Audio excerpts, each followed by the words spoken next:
L'actualité de votre samedi, c'est aussi la fin de tous les blocages routiers des agriculteurs. Les 2 derniers en Isère et en Loire-Atlantique ont été évacués dans le calme par les forces de l'ordre. C'est l'heure de rentrer sur les exploitations à présent pour les paysans comme pour ceux du Lot-et-Garonne. Ils étaient montés à Paris et plus précisément à Rungis pour tenter de bloquer le marché alimentaire qui est le plus grand d'Europe.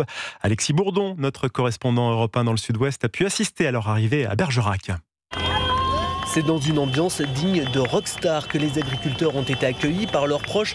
Des fumigènes ont été craqués sous une pluie d'applaudissements. Et après un périple de 2 jours entre Rungis et Bergerac, le trajet retour s'est bien passé malgré la fatigue pour Jean-Pierre Céréalier, près d'Agen. On a été accueillis partout, acclamés tout le long de la route. Aujourd'hui, on est à Bergerac. Franchement, ça fait chaud au cœur de voir le monde qu'il y avait autour du rond-point et les gens qui nous accueillent. Le but, c'était d'avoir 0 accident dans tout le cortège. On a tenu notre promesse. Franchement, on est très très heureux. Un retour trop prématuré, selon José Pérez, l'une des figures du mouvement de contestation lot-et-garonnais. Nous, on est rentrés vraiment à contre-cœur parce qu'on a été chassés de la région parisienne. Après, il y a des mesures qui ont été annoncées. Certaines paraissent bonnes. Il va falloir les étudier bien comme il faut. Il va falloir les décortiquer. Mais bon, il n'y a pas assez. Ça, c'est regrettable. Une chose est sûre, les agriculteurs ne comptent pas baisser les armes. Une assemblée générale de la coordination rurale du Lot-et-Garonne est prévue la semaine prochaine pour organiser des opérations menées localement. Cette fois-ci, Bergerac, Alexis Bourdon, Europe 1.